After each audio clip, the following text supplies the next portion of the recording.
The issue of contractors is another thing that is sort of looms large when you're here, because all the people who are doing, I mean, guarding the base is very nice, the base that I'm staying at, very nice Ugandan people. I'm learning all sorts of sort of Ugandan, like, hey, dude, like, they like this. They like this. They love this. I don't know. They always that was the first advice that I got. When you meet it, yeah, that's going to help. But, I mean, the contractors and everywhere, it's not only about security contractors, it's about service contractors, too. And this huge economy that's been created, that's all hollowing out, too. When U.S. troops go down to 50,000, there will be 72,000 contractors still here. So that is, wow. I don't want to do math on television, but that is more than one contractor for every American soldier. So every soldier who is still here, and those soldiers, by the way, aren't combat troops. A lot of those soldiers are themselves support troops. Yeah. There will be one contractor in the country. Backing up, that's just DOD contractors, let alone State Department contractors, Iraqi government contractors. Just DOD, 72,000. 72,000 just for the Department of Defense. And this drawdown is all being brought to you by KBR. They are the biggest contractor involved in the flatbeds and moving vehicles and moving things to the south. They're organizing the logistics of the withdrawal. About 45% of all of the contracts right now are KBR contracts, and a lot of the withdrawal is being done through contractors. The military brings out some of its own stuff, but most of it is being contracted out. Here's one of the awkward things about the end of the war in Iraq.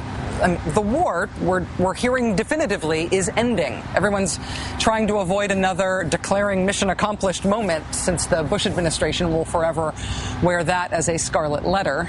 But the combat mission for U.S. troops in Iraq is ending. It is changing into a non-combat training and assistance mission.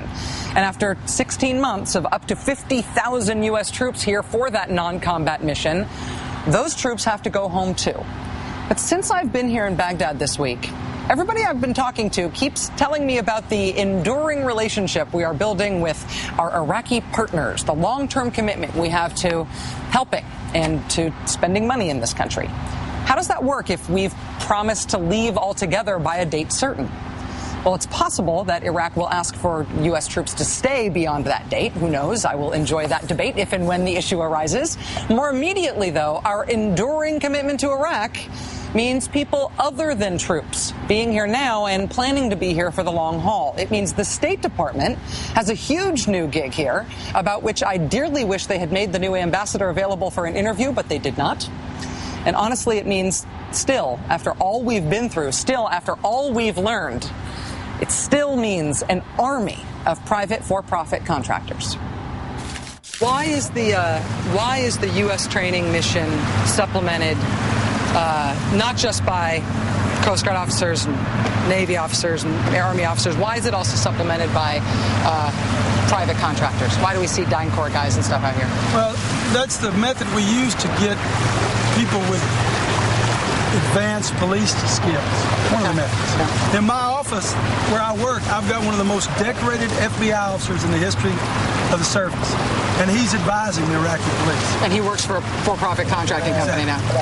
In terms of the transition, I know State Department is taking over a lot of responsibility for Iraqi training from Defense Department. Is that going to change qualitatively the way that training is done? Is that going to mean more of a reliance on contractors?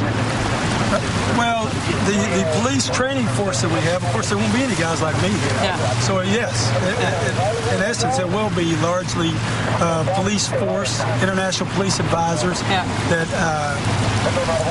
similar to what we're using now, the state will have some of the same guys in an overlap there. Yeah.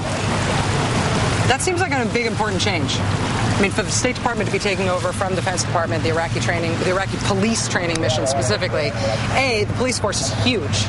B, that's a mission that doesn't necessarily have an end point. And C, the State Department's really wicked underfunded compared with the Defense Department.